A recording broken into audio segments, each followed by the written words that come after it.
When we're talking about trust, it's a little bit more complicated than what people usually think.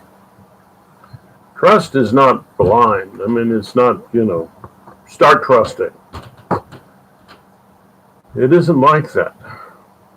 Trust is grown by how well we reliably communicate what meets human needs. And the perspectives that help meet those human needs are of three types: creative, that is imaginative, looking at things from many different perspectives, from which we get the virtue of art; empathy, from which we get the virtue of goodness; and another perspective, objectivity, from which we get the virtue of truth, or as close as we can get. All of these things are relative, but they're all about meeting human needs. When we meet human need, we increase trust. So when we're communicating around the world or within ourselves, we need to practice objectivity, creativity, and empathy in how we communicate our caring. I could stop there and, enough said. But how do we do this? Well, we do it from within our own imagination, which sometimes I refer to as the daylight dream. And also, we do this by communicating outside of ourselves with each other. And this is a political thing as well. Because our voice being heard in a democracy is very important. And but the quality of that voice is important. We need to be more aware of and capable of these perspectives. Now, there's an overlap between this and what's called emotional intelligence, or EQ, emotional quotient. Self-control is helped by your imagination, because with your imagination, your creativity, you can view your whole life. You can get outside of yourself. So that's self-awareness. Did I misspeak? I hope not. That's where we get self-awareness. Objectivity is how we get self-control, when we have a good communication between what is objectively beneficial and what our needs are. So, and the other aspect of emotional intelligence is empathy, right? How we communicate in ways that feel not just for ourselves, but for the other person. These are all parts of emotional intelligence. So these things that I'm talking about aren't particularly new, but they are particularly important. So, well, how do we promote this in a political way, which is important to our communication worldwide and to ourselves? Well, I would suggest that we have emotional intelligence classes in all our public schools. In pilot studies, it's been shown to decrease violence by 10% and increase academic performance by 10%. Not a bad thing. We could start there. That would give us a lot of intel about how healthy our families are and what we need to do to improve that health. That might mean some investments and a floor under which nobody can fall. Because if you let the parents fall through the floor and have no hope, what does that do for the children, the future citizens of America, right? And of the world. Let's broaden it. So these are things that we have to consider. Now, is it enough to grow yourself alone? No. We need to be politically active. We need to practice what we preach and bring the insights that we have from inside to the outside. Let the outside educate the inside. The two are connected. If you get lost in your imagination, maybe you get out of touch with reality. You get in touch with reality, or what you think is reality, you can't imagine that you're wrong. Again, that's a serious problem. So we have to imagine reality in order to test it, in order to see whether it works, and we need real life to test our theories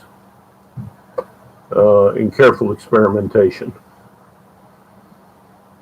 So we need a more educated world.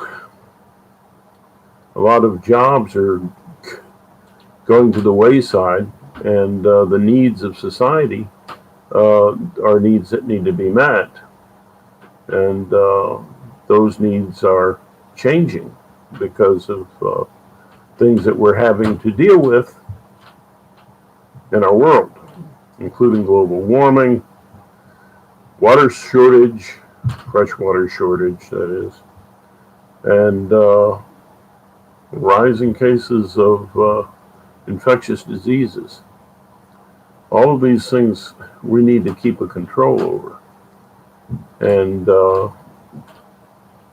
we need to address those things, and we have to see those needs plainly and understand them in order to use these perspectives we have efficiently to meet those needs. Can you be spiritual and in connection within yourself without communication outside of yourself? I doubt it. It's not about going to a mountain and coming back down with the word for everyone.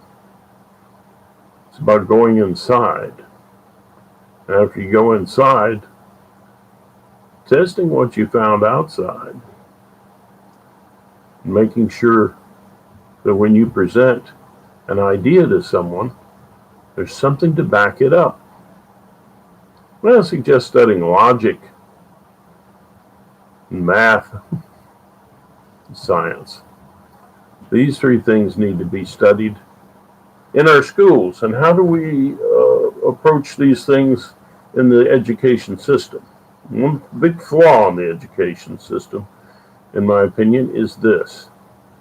We teach kids what to think, but not how to think. So the joy of problem solving has been removed, and the exercise of those problem solving skills means that everything seems daunting to our children, so that they don't even want to work out their mind problem solving.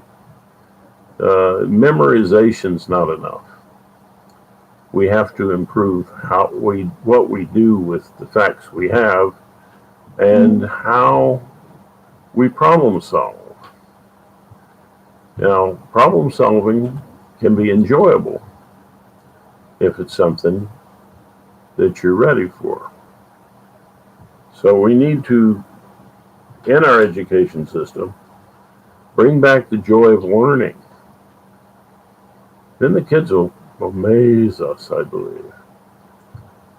They'd be more than willing to tackle a problem instead of such concern about testing, which makes kids afraid and less apt to learn, because the mind stops.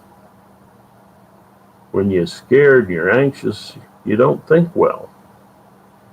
So what is this big push for testing? We know that the kids have great potential. We don't need to test it. We need to exploit it. We need to encourage that potential. And so we do need to put more emphasis on teaching problem-solving skills. And then and let the kids work in groups, because we're social animals, aren't we? Let them work in groups so that if they fail the problem, they don't have the whole burden on themselves.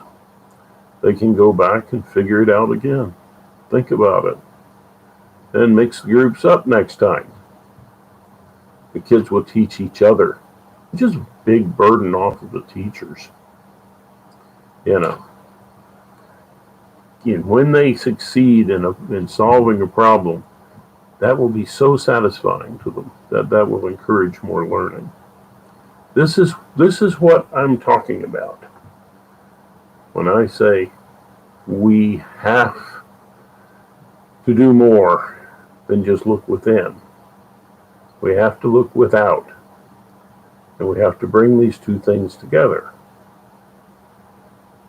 We have to do more than just improve ourselves. We have to improve the society around us. In fact, if your insights outgrow the society around you, that society might react negatively against you. So there's a limitation on personal achievement if the society around is not caught up to you. So don't be a lone ranger. Get involved in society. Help to improve it. If you're ahead of us, oh, great. But bring up the people around you, not just yourself. So if you're going to make a better world, you have to do both. The positive thing is that if you make successes and solve a lot of problems, have a lot to contribute, that's a catalyst for society to grow. Just one person doing that. We have lots of examples. But we also have society implementing things which encourage that, which is also a catalyst for change. And what does all this change create? Better communication between ways to meet needs and needs, which does what? It builds trust. And the more trust you build, the less time you have to spend on minutia. You can move on to the things that are more current and that need to be solved now. And we can, if you're a calm mind, you can peer into the future, start to handle some of the things that are down the road. It's all about trust. But it's not just a simple issue. I hope that you'll have comments, and I'll just wrap this up now. And in the meantime, I like old Irish blessings. May the road rise to meet you. May the wind be always at your back. May the sun shine warm upon your face. The rain fall soft upon your fields. And until we meet again, may God hold you in the palm of his hand. Yeah. So, namaste, y'all. Have a good day. Make connections. That's what yoga's really about. by the way, and build trust so that we can go forward. Adios until next time.